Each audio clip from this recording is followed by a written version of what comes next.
नमस्कार साथियों, राजस्थान इंस्टीट्यूट के ऑनलाइन प्लेटफॉर्म पर आपका स्वागत एवं अभिनंदन है। तो दोस्तों, आज हम बात करने वाले हैं यहाँ पर रुचि और अभिरुचि के बारे में। रुचि और अभिरुचि क्या है, इसके बारे में आज हम समझेंगे। तो साथियों, सबसे पहले मैं आपको बता देता हूँ रुचि है क्या। किसी व्यक्ति, वस्तु या क्रिया के प्रति होने वाला आकर्षण, उसको हम क्या कह देते हैं, रुचि। किसी भी व्यक्ति का, वस्तु का या फिर किसी क्रिया के प्रति जो आकर्षण, अट्रैक्शन होता है, उसे हम रुचि कह देते हैं। किसी व्यक्ति का किसी चीज के प्रति जब आकर्षण होगा तो व्यक्ति उसी क्षेत्र में काम करता है, इस वजह से उसकी रुचि जो है उसी प्रकार की डेवलप हो जाती है। तो रुचि हमेशा जो है यहाँ पर जो है सदैव कैसी होगी, व्यक्तिगत होगी यहाँ पर। तो ये आपको ध्यान रखना है, रुचि सदैव कैसी होगी, व्यक्तिगत होगी। मतलब हर व्यक्ति की रुचि अलग अलग होती है, व्यक्तिगत होती है, पर्सनली। किसी का फुटबॉल खेलना अभिरुचि है, किसी की कबड्डी खेलना, किसी की रेसलिंग करना अभिरुचि है, किसी का क्रिकेट खेलना किसी की अभिरुचि है। तो हर व्यक्ति की अलग अलग अभिरुचियां होती हैं, इस वजह से हम कह देते हैं कि रुचि सदैव व्यक्तिगत होती है। रुचि जो है जन्मजात एवं अर्जित दोनों प्रकार की होती है। जन्मजात भी होती है यहाँ पर, और कैसी होती है, अर्जित भी जो है यहाँ पर अभिरुचि होती है। दोनों प्रकार की अभिरुचि यहाँ पर होती है।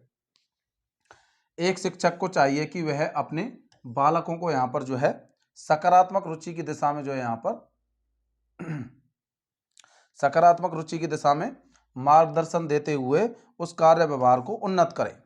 मतलब हमेशा अपने बालकों को सकारात्मक रुचि की दिशा में कार्य करने के लिए प्रेरित करना चाहिए। उन्नत का मतलब उस दिशा में वो कार्य करें, वृद्धि करें।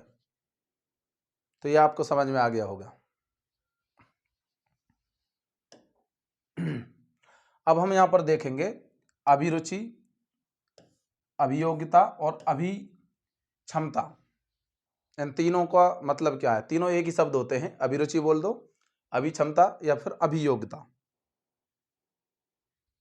देखिए, रुचि और अभिरुचि, इनमें अंतर होता है साथियों। यह आपको रुचि और अभिरुचि को एक नहीं मानना है, थोड़ा अंतर होता है। किसी वस्तु या क्रिया के प्रति होने वाला आकर्षण तो रुचि होता है, लेकिन यहाँ पर अभिरुचि, अभिक्षमता या अभियोगिता का मतलब आपको मैं यहाँ पर बता देता हूँ। किसी भी व्यक्ति का व्यवसाय या पद ही उसकी क्या कहलाती है, अभिरुचि या अभिक्षमता या फिर अभियोगिता के रूप में जानी जाती है। तथा ये रुचि का जो है यहाँ पर भविष्य परिणाम होता है। मतलब जैसे हमारी रुचि किसी क्षेत्र में होगी तो हम उस क्षेत्र में कार्य करेंगे और उस पद को हम प्राप्त कर लेंगे। अब जो हमने जो पद प्राप्त किया है, वो पद या फिर जो व्यवसाय हमने डेवलप किया है, वही हमारी क्या हो जाएगी, यहाँ पर अभिरुचि हो जाएगी। तो मतलब पद या व्यवसाय जो है वो हमारी क्या होगी, यहाँ पर अभिरुचि, अभिक्षमता या अभियोगिता यहाँ पर हो गई। तो रुचि का परिणाम ही क्या है, अभिरुचि है। रुचि जब किसी क्षेत्र में हो जाएगी तभी उसको पद मिलेगा कोई, और उस पद को ही हम क्या बोल रहे हैं, यहाँ पर अभिरुचि बोल रहे हैं। तो आपको समझ में आ गया होगा। तथा ये उसकी रुचि का भविष्य परिणाम होता है, क्या, अभिरुचि। अभिरुचि अर्जित हो सकती है और जन्मजात हो सकती है। मतलब अर्जित एवं जन्मजात दोनों प्रकार की यहाँ पर हो सकती है। मतलब किसी भी बच्चे में यहाँ पर जो है अभिरुचि जो है उसको वातावरण से वो ग्रहण करता है, या फिर उसको जन्म से ही उसमें जो है अभिरुचि हो सकती है। मतलब उसमें जन्म से ही ये चीज जो है उसके मस्तिष्क में आ सकती है, कोई भी जो है व्यवसाय करने की या फिर कोई पद प्राप्त करने की। तो जो है यहाँ पर अभिरुचि अर्जित एवं जन्मजात दोनों प्रकार की हो सकती है। आपसे एग्जाम में पूछा जाए कि अभिरुचि जन्मजात होती है, अर्जित होती है या दोनों होती है, तो दोनों होती है। ये आपको ध्यान रखना है। ऐसे क्वेश्चन अब की बार सेकंड ग्रेड में काफी पूछे गए हैं, ये आपको ध्यान रखना है। देखिए साथियों, अब मैं यहाँ पर आपको बता देता हूँ अभिरुचि के प्रकार। देखिए, अभिरुचि के कई प्रकार होते हैं। यांत्रिक अभिरुचियां होती हैं, कलात्मक भी होती हैं, शैक्षणिक अभिरुचियां भी होती हैं, संवेदनात्मक और सामाजिक अभिरुचियां। तो यहाँ पर मैंने 5 प्रकार आपको जो है अभिरुचियों के लिखे हैं। अब पांचों प्रकारों के बारे में समझेंगे क्या है, एग्जाम्पल सहित इनको हम जानेंगे, क्योंकि एग्जाम्पल ही परीक्षा में पूछे जाते हैं। तो यहाँ से आपको ध्यान रखना है, एग्जाम्पल आपसे एग्जाम में पूछे जाएंगे। तो सबसे पहले मैं यहाँ पर बात कर रहा हूँ यहाँ पर यांत्रिक अभिरुचि की। तो यांत्रिक अभिरुचि जैसे इंजीनियर में, मिस्त्री में या चालक में, मैकेनिकल होती है। वो मैकेनिकल जो व्यक्ति होते हैं उनमें यांत्रिक अभिरुचि पाई जाती है। जैसे कि मान लो किसी ने बीटेक किया है तो उसमें यांत्रिक अभिरुचि आ जाएगी। इंजीनियर जो है उसमें यांत्रिक अभिरुचि आ जाती है। मिस्त्री जो होता है उसमें यांत्रिक होती है। इनके कार्य को कोई और नहीं कर सकता, ये खुद ही कर पाते हैं उसको। तो यहाँ पर इंजीनियर, मिस्त्रियर या पर चालक, कोई ड्राइवर, ड्राइविंग करना वही जो व्यक्ति सीखता है वही कर पाता है। तो यहाँ पर ये अभिरुचि जो है यहाँ पर यांत्रिक अभिरुचि कहलाती है। तो ये आपको यहाँ पर समझ में आ गया होगा, यांत्रिक अभिरुचि और कलात्मक अभिरुचि। अब दूसरी हम बात करेंगे कलात्मक अभिरुचि। यांत्रिक के एग्जाम्पल आपको ध्यान रखने हैं, इंजीनियर, मिस्त्री, चालक।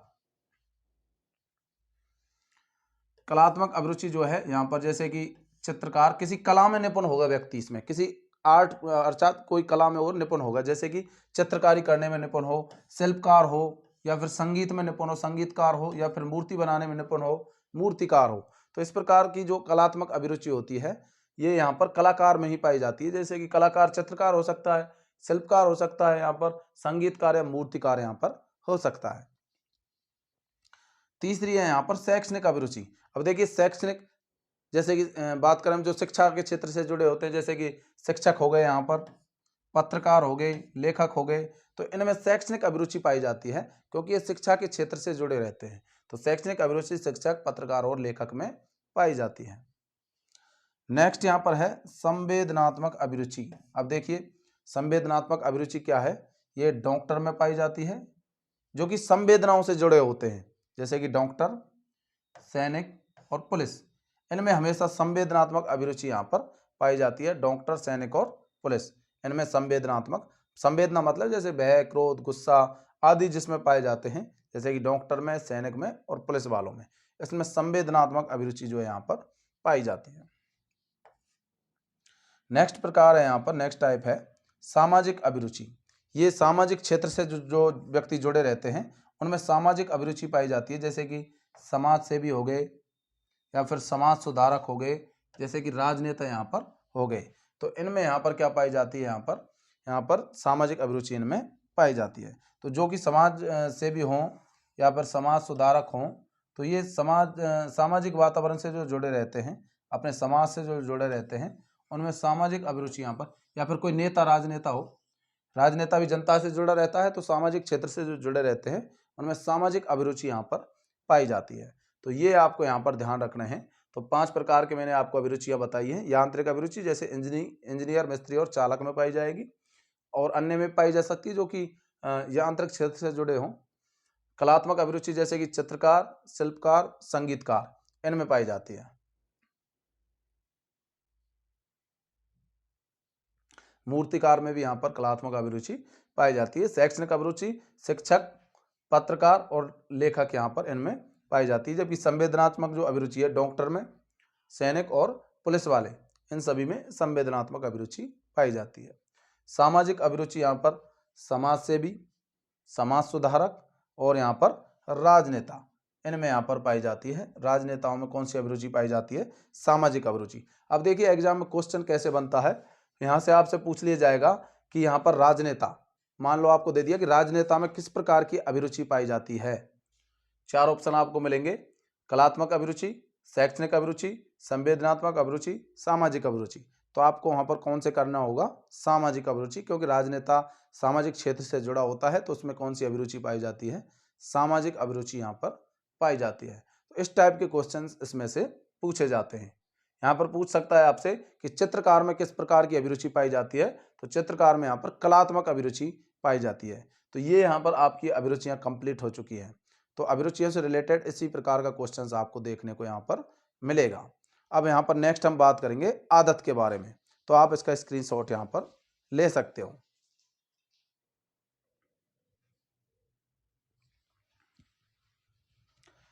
साथियों, अब हम जानने वाले हैं आदत के बारे में, हैबिट्स क्या हैं।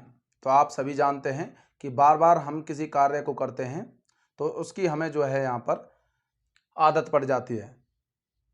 मतलब बार बार आप किसी चीज़ का जो है अभ्यास करोगे तो आपके जो है वो यहाँ पर व्यवहार में आ जाती है वो चीज़, तो उसे ही हम आदत कह देते हैं। तो आदत की डेफिनेशन आपको यहाँ पर समझ में आ गई होगी। देखिए अब यहाँ पर जो 2 मनोवैज्ञानिक हैं जिन्होंने आदत के बारे में जो है डेफिनेशन दी है, फर्स्ट है यहाँ पर गैरेट दूसरा है यहाँ पर लाडेल। गैरेट क्या कहता है कि आदत उस व्यवहार को दिए जाने वाला नाम है जो इतने अधिक बार दोहराया जाता है कि वो यंत्रवत हो जाता है, मतलब यंत्र के समान हो जाता है। मतलब किसी चीज़ को आप बार बार करोगे तो वो यहाँ पर इतनी अधिक बार यदि दोहराया जाए जो कि यंत्र के समान हो जाए, जैसे यंत्र बार बार किसी यंत्र से हम कार्य करते हैं तो उस टाइप का यहाँ पर हो जाए तो उसे हम क्या कह देते हैं, यहाँ पर आदत कह देते हैं। तो ये गैरेट ने बताई थी। हालांकि एग्जाम में परिभाषाएं कम पूछी जाती हैं, लेकिन यहाँ पर जो है आपको यहाँ पर दो परिभाषाएं मैं बता रहा हूँ। लाडेल के अनुसार आदत वह कार्य है जिसे व्यक्ति पहली बार जो है जानबूझकर स्वेच्छा से करता है, परंतु बार बार करने से स्वतः ही वह जो है उस होने लग जाता है। मतलब पहली बार तो व्यक्ति उसको जानबूझकर अपनी इच्छा से करेगा, स्वेच्छा मतलब अपनी इच्छा से करेगा, लेकिन बार बार करने से वो उसकी आदत में आ जाएगा, वो उसके व्यवहार में आ जाएगा, अपने आप वो काम होने लग जाता है। जैसे मान लो आप यहाँ पर जो है जैसे कि आप बैठे रहते हो और आपका पैर बार बार हिलता रहता है तो उसकी आपको आदत पड़ जाती है। जब आपका ध्यान नहीं रहता है तब भी आपका पैर यहाँ पर हिलने लग जाता है। तो यहाँ पर ये जो है लाडेल की यहाँ पर परिभाषा है कि आदत वह कार्य है जैसे व्यक्ति पहली बार तो यहाँ पर जानबूझकर स्वेच्छा से करता है, परंतु बार बार करने से स्वतः ही वो होने लग जाती है। तो ये यहाँ पर लाडेल की परिभाषा है।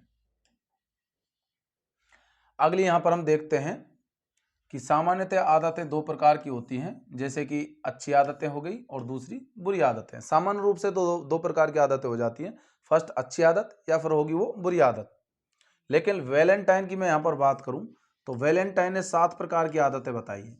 तो वैलेंटाइन के अनुसार यहाँ पर 7 प्रकार की आदतें होती हैं। अब वो 7 प्रकार की कौन कौन सी आदतें हैं उनके बारे में जानेंगे। फर्स्ट है यहाँ पर यांत्रिक आदतें। अब यांत्रिक आदतें क्या हैं? जैसे कि कपड़ों के बटन बंद करना, जूतों के फीते बांधना और टाई बांधना, ये सभी क्या होते हैं? यांत्रिक आदत। जैसे मान लो आप किसी से बात करते जा रहे हो और आपके हाथ जो है आपके बटनों को बंद करते जा रहे हैं, तो मतलब आपकी इतनी हैबिट आ जाती है कि आप किसी से बात करते करते भी आप अपने कपड़ों के बटन जो है यहाँ पर बंद कर लेते हो, या फिर जूतों के फीते भी आप बांधते हो। तो आप बात करते करते आसानी से फीतों की तरफ देखते नहीं हो, फिर भी उनको आप आसानी से बांध लेते हो, मतलब वो इसकी आपकी हैबिट में आ गई वो कार्य। या फिर आप टाई बांध रहे हो तो आप बातें करते करते या फिर सामने किसी को देखते हुए भी आप अपनी टाई को लगा सकते हो, मतलब वो चीज़ आपकी हैबिट में आ चुकी है और आप उसको बगैर देखे भी उस काम को आप कर सकते हो, मतलब वो आपकी जो है यांत्रिक आदत हो गई। तो ये एग्जाम्पल ही आपसे पूछे जाते हैं, इनको आपको जो है अपने ध्यान में रखना है। अब नाड़ी तंत्र संबंधित आदतों में जैसे कि मैं यहाँ पर बता देता हूँ, जैसे कि आप जो है किसी से बात करते करते पैर हिलाने लग जाते हैं, तो पैर हिलाने की आदत आपने देखी होगी, काफ़ी लोगों में होती है। और यहाँ पर जो है दांतों से नाखून काटना, दांतों से नाखून काटना, तो काफ़ी जो बात करते रहते हैं और ऐसे लगे रहते हैं, नाखूनों को काटते रहते हैं, मतलब उनमें आदत पड़ जाती है। तो नाखून काटने की जो आदत होती है, दांतों से नाखून काटना, ये नाड़ी तंत्र संबंधित यहाँ पर जो है आदत होती है। पेन को मुंह में लेना, अर्थात बात करते करते आपका अचानक ध्यान कहीं और चला जाता है और आप पेन को मुंह में ले लेते हो, तो इसका मतलब ये आपकी जो है नाड़ी तंत्र से संबंधित आदत यहाँ पर हो जाती है। तो ये आपको ध्यान रखनी है आदतें, ये एग्जाम में पूछी जाती है।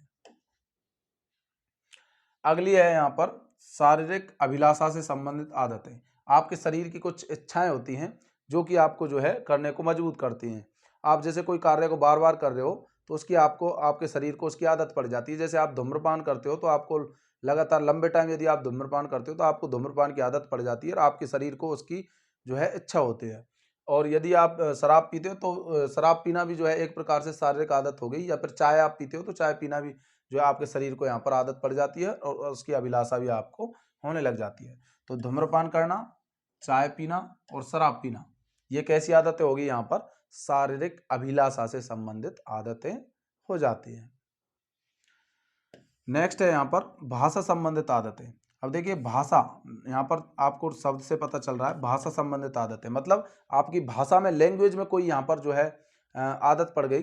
जैसे कि तकिया कलाम, तकिया कलाम शब्द का मतलब होता है किसी चीज़ को हम बार बार, किसी शब्द को बार बार दोहराने लग जाएं तो उसको हम तकिया कलाम कह देते हैं। जैसे मान लो कोई किसी शब्द का नाम ले रहा है, जैसे चाय पीना, जैसे कोई बोलता है चाय पीना, तो 2 बार बोलेगा उसको, चाय पीना, चाय पीना, चाय पीना, चाय पीना, ऐसे आदत पड़ जाती है 2-2 बार तक ये कलाम करने की।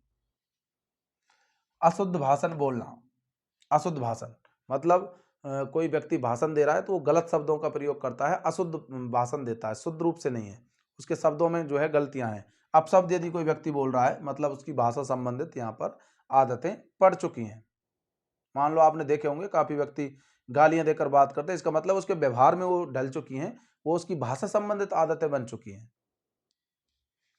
नेक्स्ट है यहाँ पर विचार संबंधित आदतें। अब देखिए विचार संबंधित आदतों में जैसे कि अच्छे विचार, बुरे विचार, अर्थात व्यक्ति या तो अच्छे विचार ला रहा है बार बार या फिर उसके मस्तिष्क में बुरे विचार आ रहे हैं, तो यहाँ पर ये उसकी जो है यहाँ पर विचार संबंधित आदत हो चुकी है। यदि कोई व्यक्ति अच्छे विचार किसी व्यक्ति के बार बार आते रहते हैं और वो हमेशा अच्छी बातें कर रहा है, तो इसका मतलब उसकी आदतें हो चुकी हैं अच्छे विचार वाली। यदि कोई बुरे विचार लाता है और बार बार बुरे विचारों की बात करता है, बुरी बातें करता रहता है, तो इसका मतलब उसकी बुरे विचारों से रिलेटेड उसकी आदतें हो चुकी हैं। तो ये विचार संबंधित आदतें यहाँ पर हो जाती हैं। नेक्स्ट यहाँ पर मैं बात करूंगा नैतिक आदतें। नैतिक आदतों में जैसे कि बड़ों का कहना मानना, सेवा भाव, ये सब क्या होती हैं, नैतिक आदतें, मतलब उसमें नैतिकता पाई जाएगी। बड़ों का कहना मानना, छोटे बच्चे अपने बड़ों का कहना क्यों मानते हैं, क्योंकि उनमें नैतिकता होती है, उनको जो है यहाँ पर नैतिक आदत पड़ चुकी है। सेवा भाव भी जो बच्चे होते हैं उनमें भी नैतिक आदत यहाँ पर हो जाती है। सातवां यहाँ पर जो है आपका भावना संबंधित आदत है। वैलेंटाइन ने 7 प्रकार की आदतें बताई है, तो 7वीं लास्ट यहाँ पर आपकी है भावना संबंधित आदतें, जैसे कि किसी से प्रेम करना, दया, करुणा, सहयोग, ये सभी आदतें भावनाओं से संबंधित होती हैं, इसलिए इनको हम कह देते हैं भावना संबंधित आदतें।